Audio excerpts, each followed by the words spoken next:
Welcome to ibbusinessandmanagement.com. I'm Mr. Burton, site author of ibbusinessandmanagement.com and head of commerce at a leading independent IB World School. Now today we'll be looking at the topic 2.5 motivation and the human resource management unit of the IB Diploma Business and Management course. I hope you learned something today. Sit back, take it in, take some notes. Motivation 2.5. Motivation, often discussed, but what is it?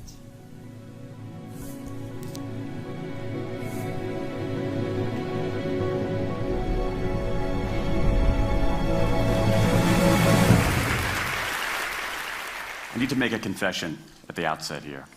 A little over 20 years ago, I did something that I regret, something that I'm not particularly proud of, something that in many ways I wish no one would ever know, but that here I feel kind of obliged to reveal. In the late 1980s, in a moment of youthful indiscretion, I went to law school. Now,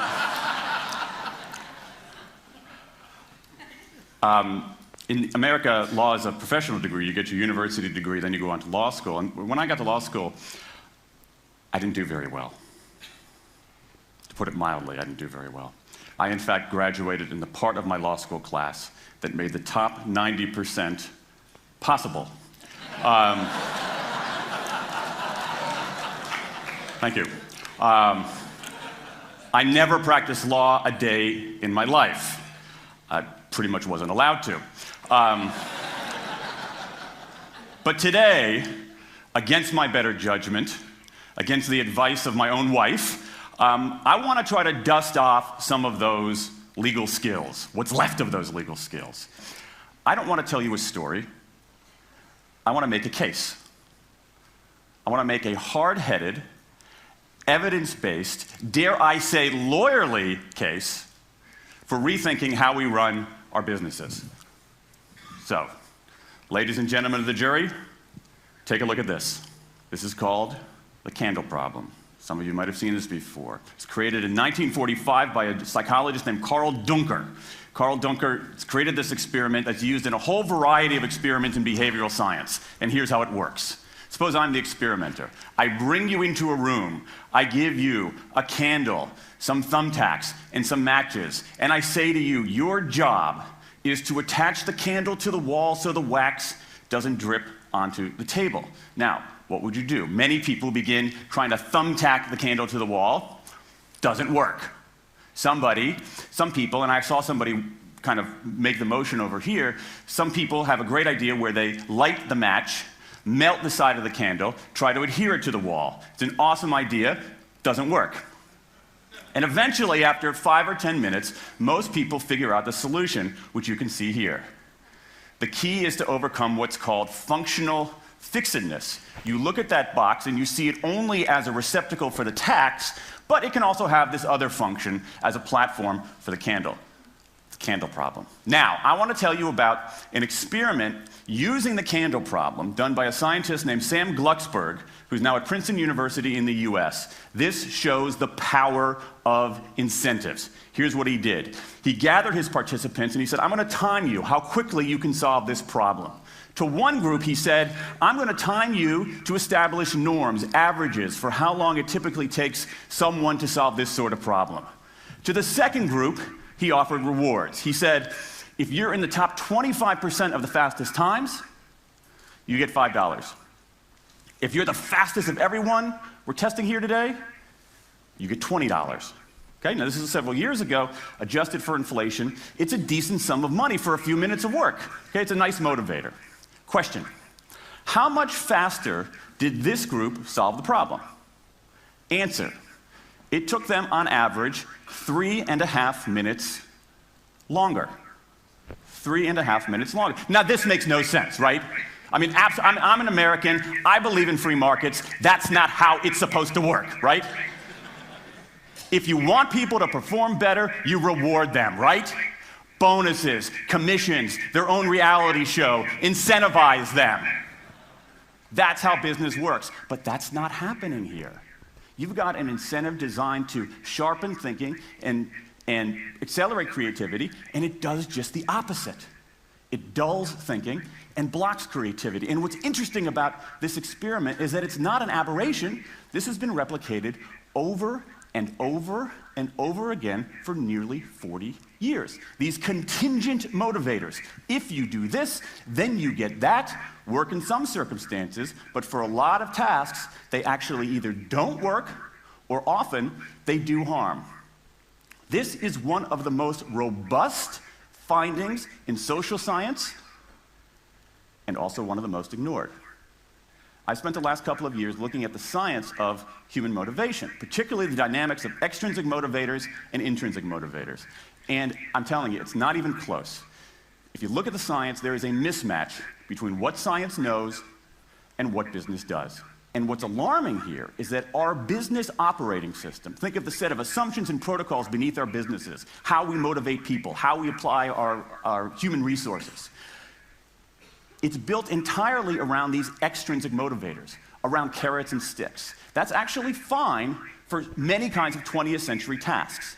But for 21st century tasks, that mechanistic reward and punishment approach doesn't work, often doesn't work, and often does harm. Let me show you what I mean. So Glucksberg did another experiment similar to this, where he presented the problem in a slightly different way, like this up here.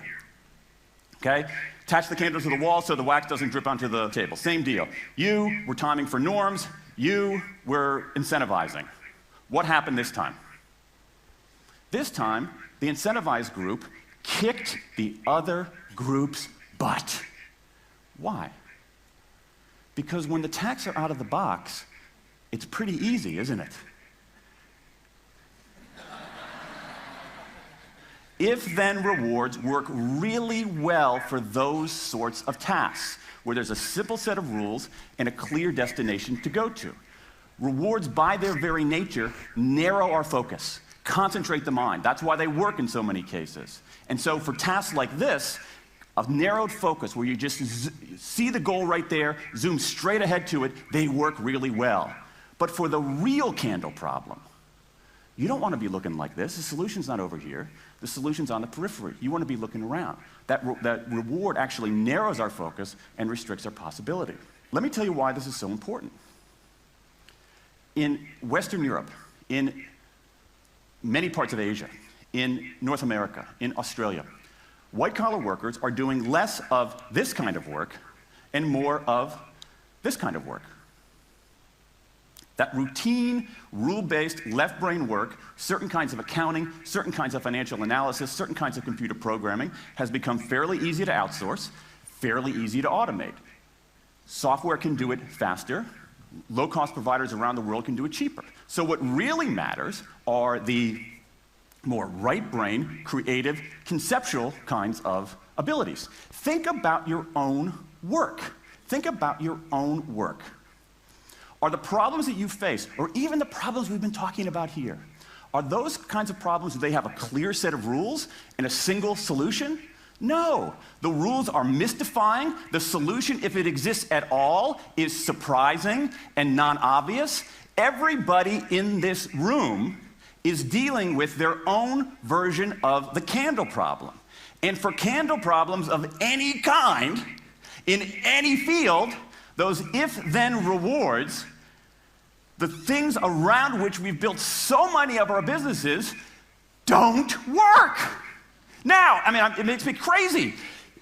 And this is not, here's the thing, this is not a feeling, okay? I'm a lawyer, I don't believe in feelings.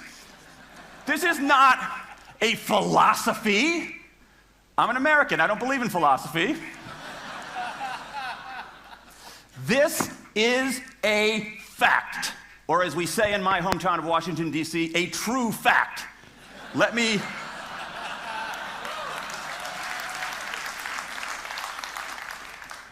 give you an example of what I mean. Let me marshal the evidence here, because I'm not telling you a story, I'm making a case, ladies and gentlemen of the jury. Some evidence. Dan Ariely, one of the great economists of our time, he and 3 colleagues did a study some MIT students. They gave these MIT students a bunch of games that involved creativity and motor skills and concentration. And they offered them for performance 3 levels of rewards. Small reward, medium reward, large reward. Okay? Do really well, you get the large reward, on down. What happened? As long as the task involved only mechanical skill, bonuses worked as they would be expected. The higher the pay, the better the performance. Okay? But once the task called for even rudimentary cognitive skill, a larger reward led to poorer performance. Then they said, okay, let's see if there's any cultural bias here. Let's go to Madurai, India and test this. Standard of living is lower. In Madurai, a reward that's modest by North American standards is more meaningful there. Same deal. A bunch of games, 3 levels of rewards. What happens? People offered the medium level of rewards, did no better than people offered the small rewards. But this time, people offered the highest rewards. They did worst of all. In 8 of the 9 tasks we examined across 3 experiments, higher incentives led to worse performance. Is this some kind of touchy-feely socialist conspiracy going on here? No, these are economists from MIT, from Carnegie Mellon, from the University of Chicago. And do you know who sponsored this research? The Federal Reserve Bank of the United States. That's the American experience. Let's go across the pond to the London School of Economics. LSE, London School of Economics, alma mater of 11 Nobel laureates in economics. Training ground for great economic thinkers like George Soros and Friedrich Hayek and Mick Jagger. Just last month, economists at LSE looked at 51 studies of pay-for-performance plans inside of companies. Here's what the economists there said. We find that financial incentives can result in a negative impact on overall performance. There's a mismatch between what science knows and what business does. And what worries me as we stand here in the rubble of the economic collapse is that too many organizations are making their decisions, their policies about talent and people, based on assumptions that are outdated, unexamined, and rooted more in folklore than in science. And if we really want to get out of this economic mess, and if we really want high performance on those definitional tasks of the 21st century, the solution is not to do more of the wrong things, to entice people with a sweeter carrot or threaten them with a sharper stick. We need a whole new approach. The good news about all this is that the scientists who've been studying motivation have given us this new approach. It's an approach built much more around intrinsic motivation, around the desire to do things because they matter, because we like it, because they're interesting, because they're part of something important. And to my mind, that new operating system for our businesses revolves around 3 elements: autonomy, mastery, and purpose. Autonomy, the urge to direct our own lives. Mastery, the desire to get better and better at something that matters. And purpose, the yearning to do what we do in the service of something larger than ourselves. These are the building blocks of an entirely new operating system for our businesses. I want to talk today only about autonomy. In the 20th century, we came up with this idea of management. Management did not emanate from nature. Okay? Management isn't, it's not a tree, it's a television set. Okay? Somebody invented it. And it doesn't mean it's going to work forever. Management is great. Traditional notions of management are great if you want compliance. But if you want engagement, self-direction works better. Let me give you some examples of some kind of radical notions of self-direction. And what this means, you don't see a lot of it, but you see the first stirrings of something really interesting going on. Because what it means is, it means paying people adequately and fairly, absolutely. Getting the issue of money off the table, and then giving people lots of autonomy. Let me give you some examples. How many of you have heard of the company Atlassian? Okay, looks like less than half. Atlassian is an Australian software company, and they do something incredibly cool. A few times a year, they tell their engineers, go for the next 24 hours and work on anything you want. as long as it's not part of your regular job. Work on anything you want. So the engineers use this time to come up with a cool patch of code, to come up with an elegant hack. Then they present all of these stuff that they've developed to their teammates, to the rest of the company, in this wild and woolly all-hands meeting at the end of the day. And then, being Australians, everybody has a beer. They call them FedEx days. Why? Because you have to deliver something overnight. It's not bad. It's a huge trademark violation, but it's pretty clever. That one day of intense autonomy has produced a whole array of software fixes that might never have existed. And it's worked so well that Atlassian has taken it to the next level with 20% time, done famously at Google, where engineers can spend 20% of their time working on anything they want. They have autonomy over their time, their task, their team, their technique. Okay? Radical amounts of autonomy. And at Google, as many of you know, about half of the new products in a typical year are birthed during that 20% time. Things like Gmail, Orkut, Google News. Let me give you an even more radical example of it. Something called the Results-Only Work Environment, the ROWE, created by 2 American consultants in place at about a dozen companies around North America. In a row, people don't have schedules. They show up when they want. They don't have to be in the office at a certain time or any time. They just have to get their work done. How they do it, when they do it, where they do it, is totally up to them. Meetings in these kinds of environments are optional. What happens? Almost across the board. Productivity goes up, worker engagement goes up, worker satisfaction goes up, turnover goes down. Autonomy, mastery, and purpose. These are the building blocks of a new way of doing things. Now, some of you might look at this and say, that sounds nice, but it's utopian. And I say, nope. I have proof. In the mid-1990s, Microsoft started an encyclopedia called Encarta. They had deployed all the right incentives. All the right incentives. They paid professionals to write and edit thousands of articles. Well-compensated managers oversaw the whole thing to make sure it came in on budget and on time. A few years later, another encyclopedia got started. Different model, right? Do it for fun. No one gets paid a cent or a euro or a yen. Do it because you like to do it. Now, if you had, just 10 years ago, if you had gone to an economist anywhere and said, hey, I got these 2 different models for creating an encyclopedia. If they went head-to-head, who would win? 10 years ago, you could not have found a single sober economist anywhere on planet Earth who would have predicted the Wikipedia model. This is the titanic battle between these 2 approaches. This is the Ali Frazier of motivation, right? This is the Thrilla in Manila, all right? Intrinsic motivators versus extrinsic motivators. Autonomy, mastery, and purpose versus carrots and sticks. And who wins? Intrinsic motivation, autonomy, mastery, and purpose in a knockout. Let me wrap up.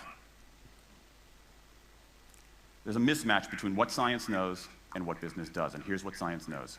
1, those 20th century rewards, those motivators we think are the natural part of business, do work, but only in a surprisingly narrow band of circumstances. 2, those if-then rewards often destroy creativity. 3, the secret to high performance isn't rewards and punishments, but that unseen intrinsic drive, the drive to do things for their own sake, the drive to do things because they matter. And here's the best part. Here's the best part. We already know this. The science confirms what we know in our hearts. So, if we repair this mismatch between what science knows and what business does, if we bring our motivation, notions of motivation, into the 21st century, if we get past this lazy, dangerous ideology of carrots and sticks, we can strengthen our businesses, we can solve a lot of those candle problems, and maybe, we can change the world. I rest my case.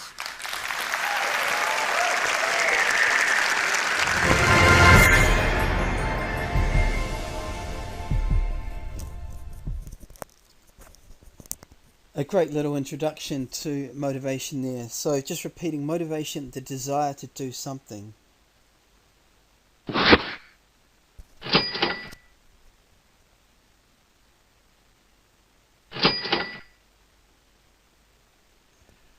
We need to make a distinction between intrinsic motivation and extrinsic motivation. Intrinsic comes from within, Extrinsic comes from the environment. So intrinsic motivation, the rewards come from engaging in the task. For example, the satisfaction of mastering a task. We saw that in the TED video. Mastery is intrinsic. Extrinsic motivation, the rewards come from the benefits and the rewards from outside the task. For example, the salary being paid, that bonus, the praise from your superiors for a job well done. So intrinsic comes from engaging in the task, mastery, purpose, perhaps autonomy. And extrinsic motivation, the benefits and rewards from outside the task. Money is classic. Woohoo!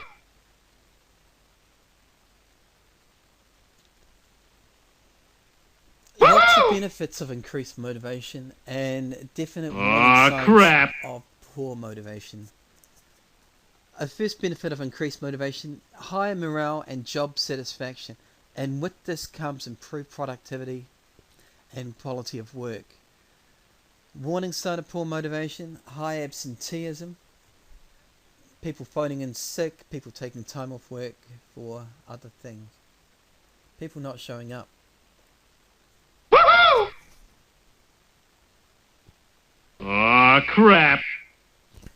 Right, increased motivation improves the corporate image, and with improved corporate image, we are better able to attract customers and quality staff. So that's quite a virtuous circle. If we can increase the motivation of our staff within our organisations, this can benefit customers, and it in turn feeds into more quality staff, more motivated staff, more intrinsically motivated staff being employed. On the other side, another warning sign of poor motivation, high labour turnover rate. So lots of your employees leaving each and every year. Woohoo! Aw, crap. We get better industrial relations, less conflict, less disruption in the workplace with increased motivation. Another high wastage levels would be another warning sign of poor motivation. So lots of stuff on the production line being rejected because it's not up to scratch. Woohoo! Aw, crap. And the other side of these two coins, increased motivation, we get lower staff turnover. And we know that there's a definite cost to hiring and training new staff. So the lower the staff turnover, the less you're hiring and training staff.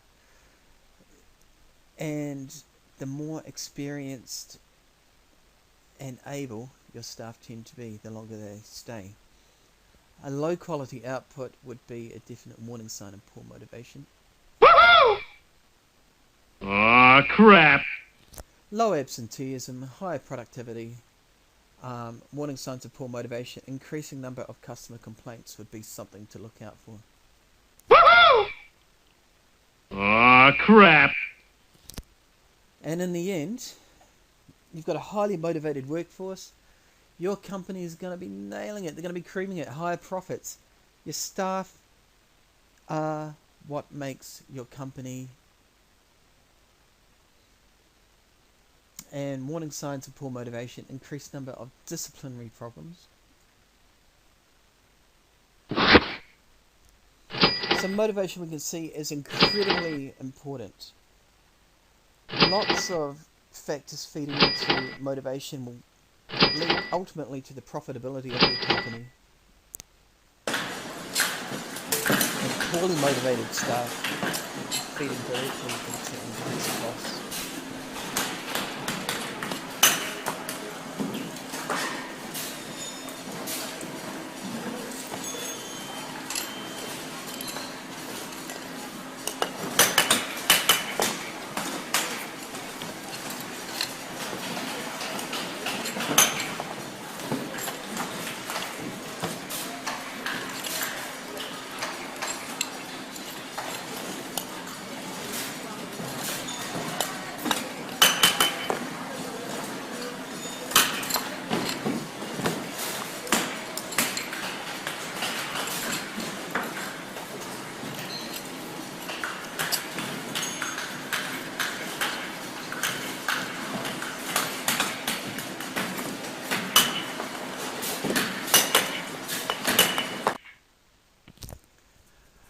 Love that little video, and this typifies exactly what we saw in that TED talk.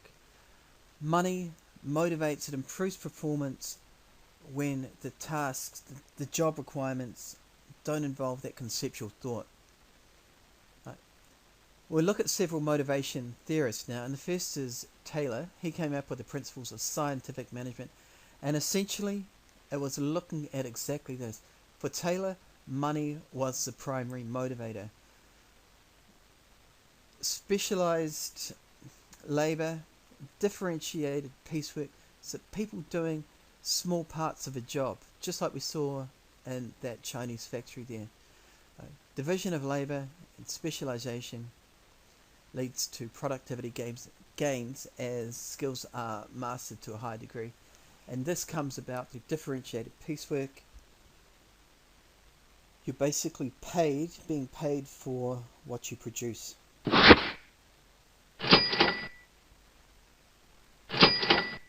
Maslow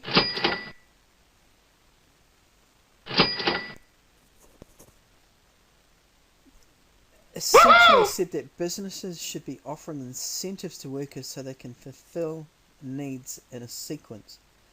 And he came up with the hierarchy of needs. Down at the bottom, physiological needs need to be satisfied. Security needs build on top of that. Once people are secure, then they can satisfy their social needs. Once their social needs are in place, then they can work on their esteem. And right at the top, self-actualization. Let's have a look at each of these in turn. Now for Maslow, money was only one motivator. Money was only one motivator, and that typically comes under security needs. Have enough money, food on the table, provide for our families. But before we get even here, physiological needs first need that we need to be able to satisfy. Survival needs, food, sleep, shelter, etc. Food on the table, pay the mortgage, money being very important.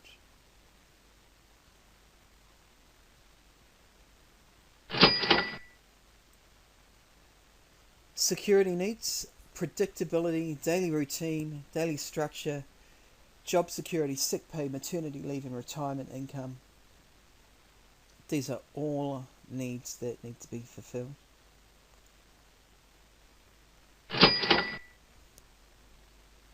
Social needs, love and belonging, being accepted as part of a group, family and friends. And we can do that at work through fostering a sense of teamwork and a sense of belonging with the organisation.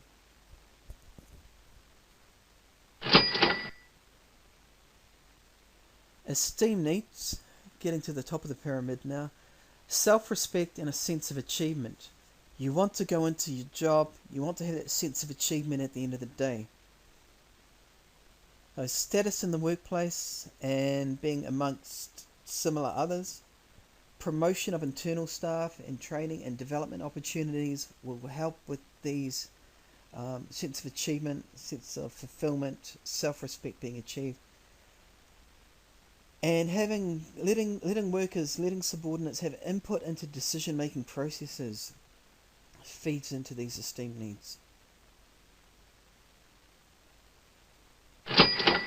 And right up the top of the pyramid we have self-actualization. And that's the drive to be the best one can be. It's all about personal development and promotion. The freedom for people to exploit their talents in the job they excel and in which only they know the best. The drive to be the best one can be.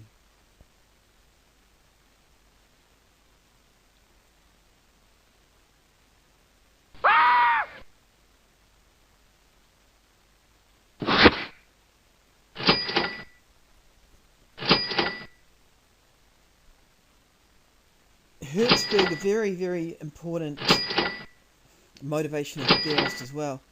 His main focus was on the causes of dissatisfaction at work. Hygiene factors are crucial here.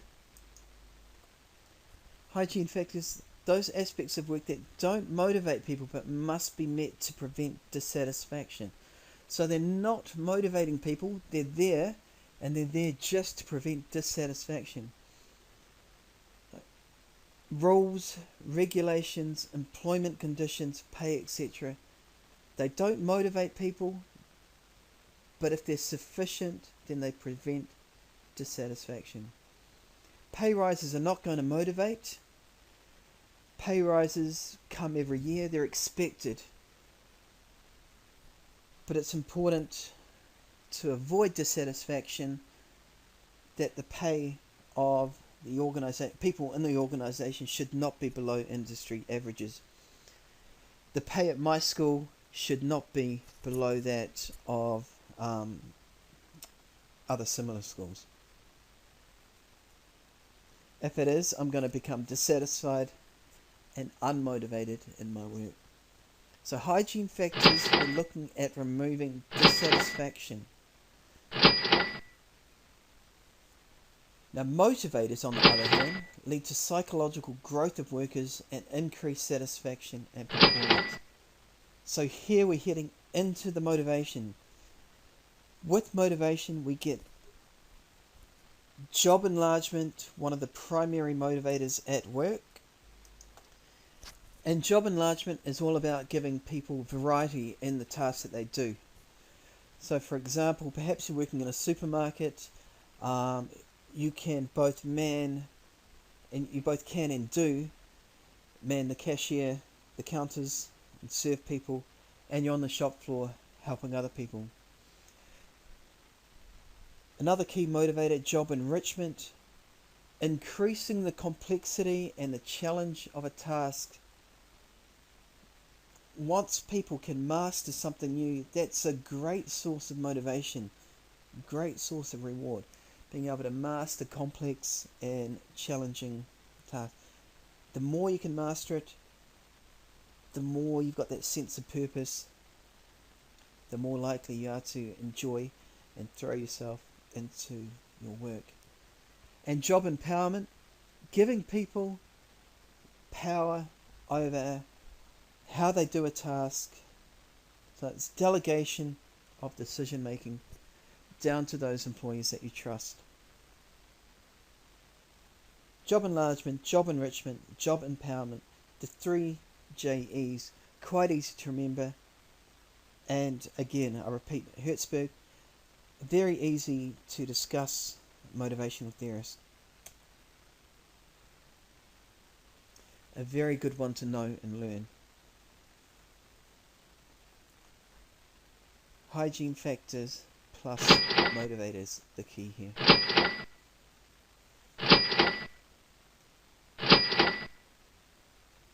And we have a key distinction between movement and motivation. Movement, the person does a task because she needs to. This is extrinsic. She does the task because this is what's expected, this is what she's getting paid for. Motivation, person does the task because she wants to. It's intrinsic.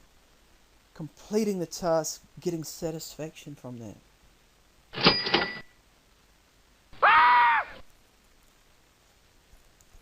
Alright, we've got up the top here, stakeholders dissatisfied and unmotivated. If we get our hygiene factors right, then stakeholders are not dissatisfied anymore, but there's no motivation to make improvement. If we can get those motivation factors in there, then we get our employees, our stakeholders being satisfied and being motivated. So motivation factors, they're not going to work unless the hygiene factors are right. But hygiene factors in themselves are not enough to motivate people to want to do things. In football, it is common for a coach or a player to pat you on the bottom for a job well done. But what do you do if you want to let somebody know that they have done a really good job? What are you doing? Nice work with that new client. That was huge!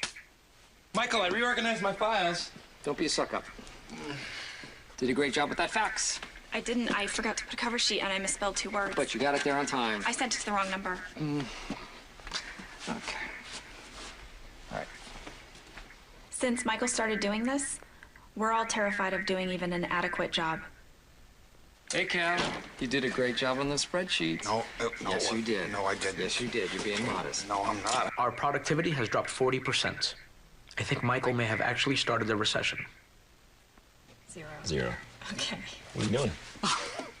You are a great boss. Ow! Oh, thanks.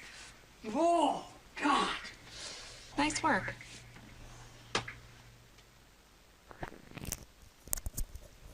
Probably not how to motivate people.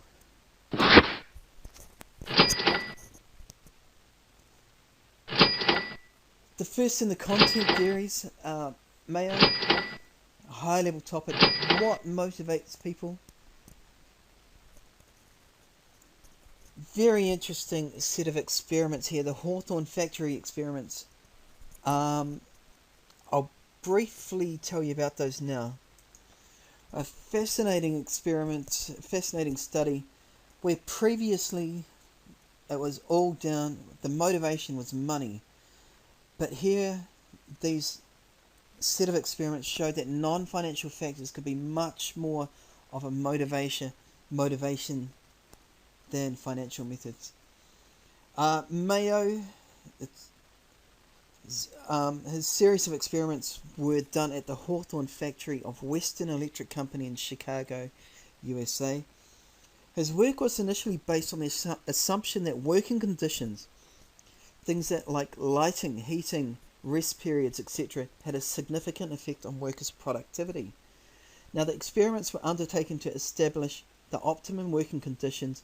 As in all good scientific practice, the output of a control group was also recorded, and this group experienced no changes in working conditions at all.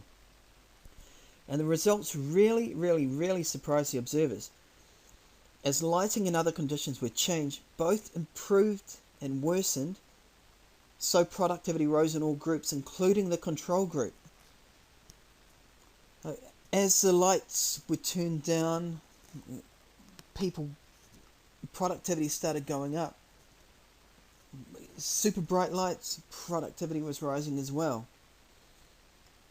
Working conditions in themselves were not the important in determining productivity levels.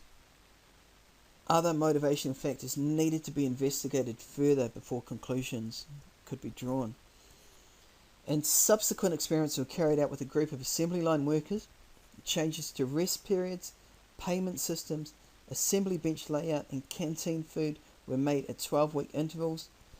And crucially, before every major change, the researchers discussed the new changes with the work group, and at the end of the experiments, the working conditions and hours of work were returned to how they had been before the start of the trial. Output rose far above the original level.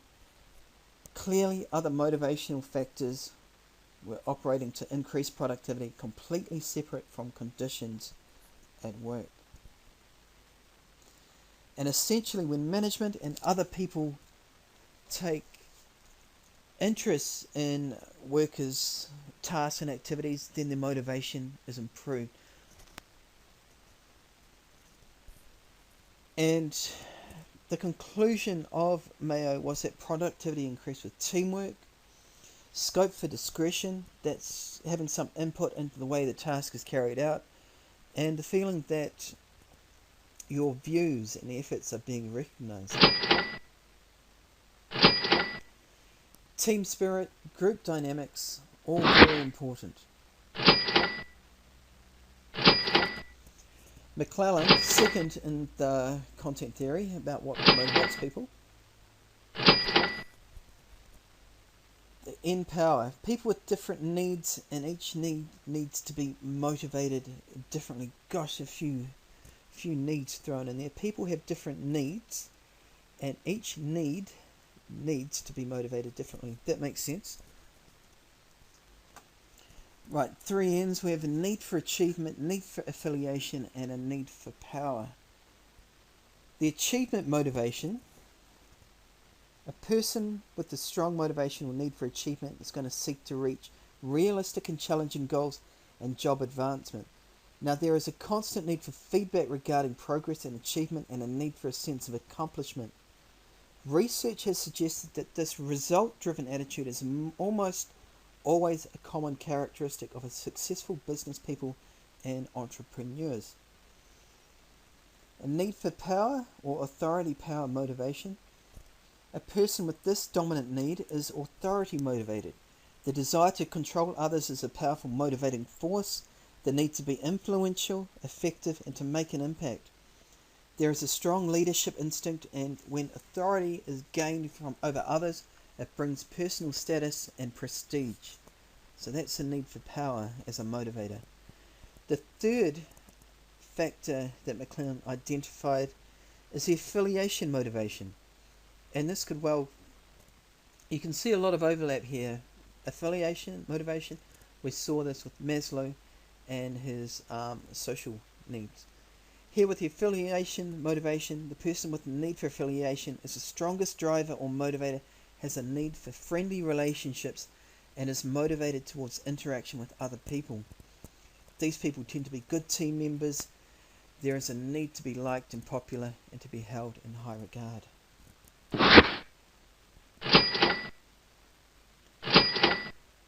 Process theories. These emphasize how and why people choose certain behaviors in order to meet their personal goals and the thought processes that influence behavior. Now, how to motivate people. Vroom and his expectancy theory.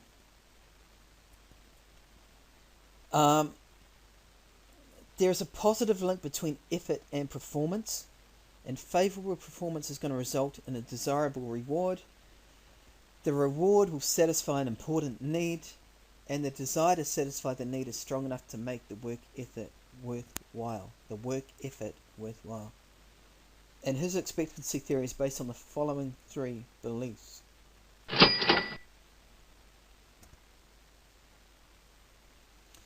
Expectancy, the degree to which people believe that putting effort into work will lead to a given level of performance.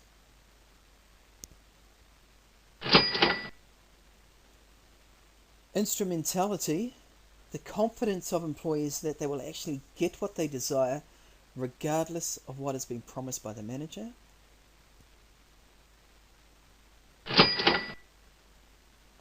And valence, the depth of the want of an employee for an extrinsic reward such as money or an intrinsic reward such as satisfaction.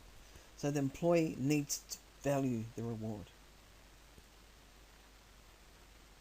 And even if just one of these conditions or beliefs is missing, then workers are not going to have the motivation to do the job well. So according to Vroom, managers should try to ensure that employees believe that increased work effort will improve performance, and this performance will lead to valued rewards.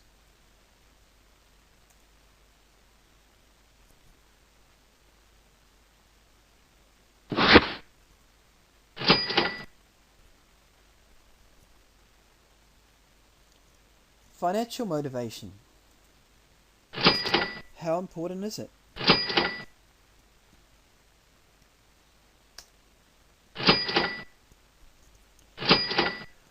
Quite a variety of different financial payment systems, and each in turn has possible effects on motivation. And I say possible effects on staff motivation because, as we've seen previously, money is not necessarily a primary motivator. It's one of those hygiene needs, perhaps. Money lessens the dissatisfaction with a job, but may not be a primary motivator. But let's have a look at financial motivation. Wages, type of financial payment system based on time. It's a variable cost to a business. The more time people put in, the more the costs of the business are going to rise. And it's typically usually an hourly rate for labour, so you get paid by the hour. Overtime payments are often paid for hours in excess of contracted hours. So if you're contracted in for 40 hours in a week and you work 45, then you get an overtime payment and compensation. Wages are easy to understand But on the downside, it's time, not effort, that's being rewarded. Putting in the time is what's resulting in your increased payments.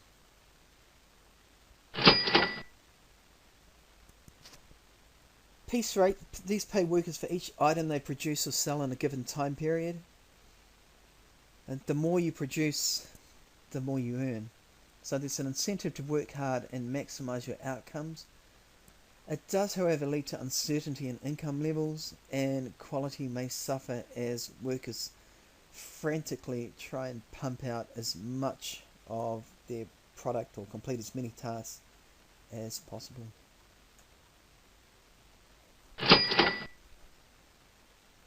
Salaries, again, this is time-based payment, but this time it's a fixed cost to the business, and it's used where output or productivity isn't easy to measure, and where linking pay with speed may lead to lower standards.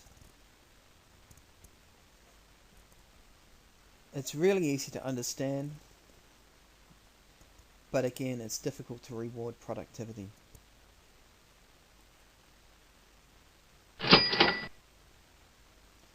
Commission is all based on output, an output-based payment system. So it must be a variable cost to business. Workers are paid a percentage of the sales or output contributed. Efficiency and effort's being rewarded, but the pressure on workers and quality could well suffer. So real estate agents are a classic example of commission-based employees. Lots of pressure to sell a house, beat that other person into selling it before you, and quality often suffers as you frantically try to increase output. Profit related pay, typically here your bonuses come in, and often the size of the bonus is dependent on how profitable that firm was that year. The advantage is it could strengthen employee loyalty and foster a sense of teamwork, but on the other side, the share given to ordinary workers often is quite insufficient to motivate. So if you have a look at banks, it's those people at the top that get these huge 100, 200, 900,000 pound bonuses at the end of the year. Your little bank clerk gets almost nothing in terms of bonuses. Performance related pay, again, this is usually paid as an annual bonus, and the size of the bonus is dependent on how well targets have been met. This creates incentives to work and perform better, but it may not promote teamwork and may encourage individual risk taking. And again, we've got to think bankers here.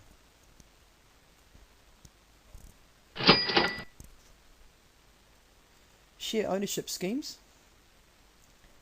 These are often paid to what we term the elite. Chief executive officers, board of directors, and it's often paid as an alternative to profit sharing or cash bonuses.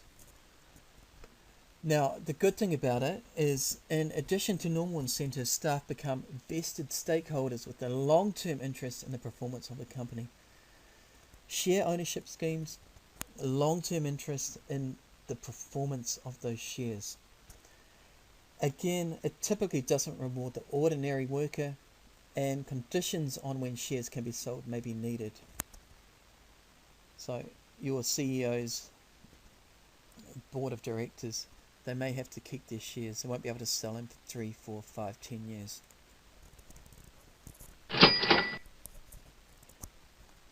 And fringe benefits, these are payments and benefits to employees in addition to wages and salaries. It helps encourage loyalty and meets safety needs. For example, healthcare costs in the US, many businesses pay health insurance for their workers. It's typically how most people, in fact, get themselves enrolled in health insurance schemes. But just because it's paid on the side, it doesn't mean that it doesn't come without a cost. It can come as a huge cost for a company. Healthcare insurance and deductibles in the US something like 10,000 per year per worker. And when you think that Google has 31,000 workers, it's a heck of a lot of money. A huge cost.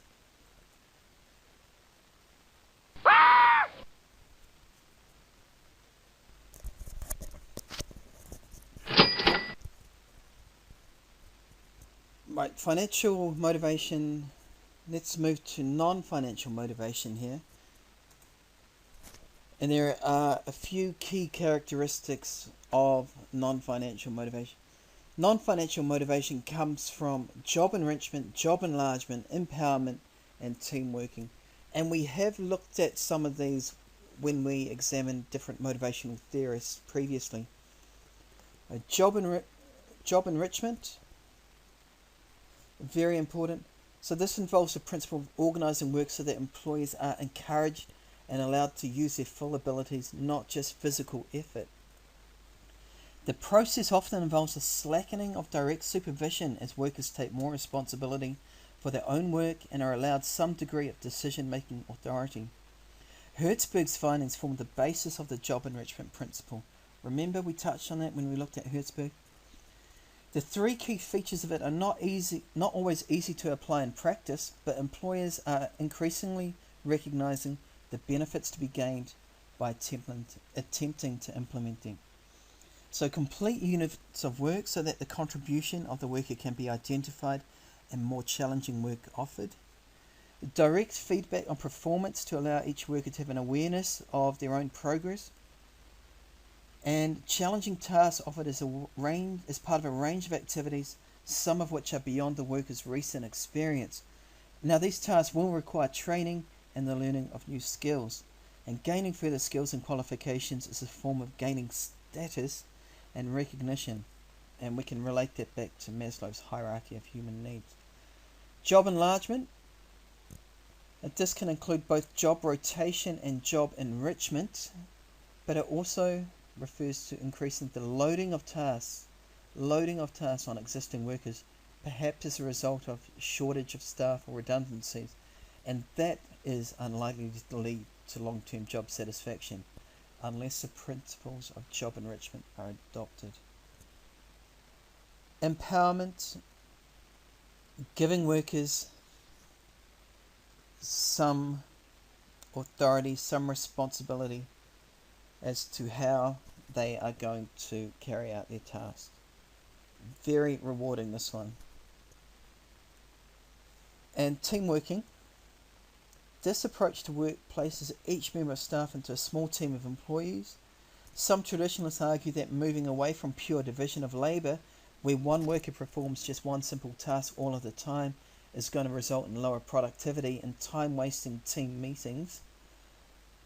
Supporters of job enrichment are going to respond by claiming that more challenging and interesting work, as allowed by team working, is going to lead to lower labour turnover, more and better ideas from the workforce on improving the product and the manufacturing process, and consistently higher quality. Right. A number of benefits to the organisation for team working, and this should outweigh that pure division of labour productivity gains. Benefits of the organisation from team working. Team spirit should improve the motivation of staff. Teams are more flexible than hierarchical systems. New teams can be formed and redundant teams disbanded as the needs of the organisation change. And management costs may well be reduced as fewer middle managers and supervisory staff are required. And we come down to different roles for different teams and different team members. Right. Get the team, the task, and the individual. If we can match those up, very motivating. Different roles members can play within a team.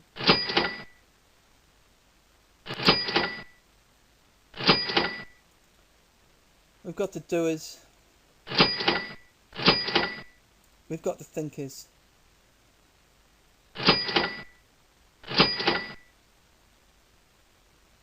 And we've got those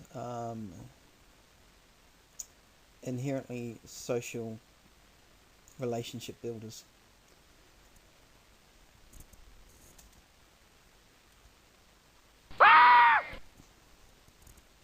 Right, we've come to the end of our 2.5 motivation section in this human resource management section.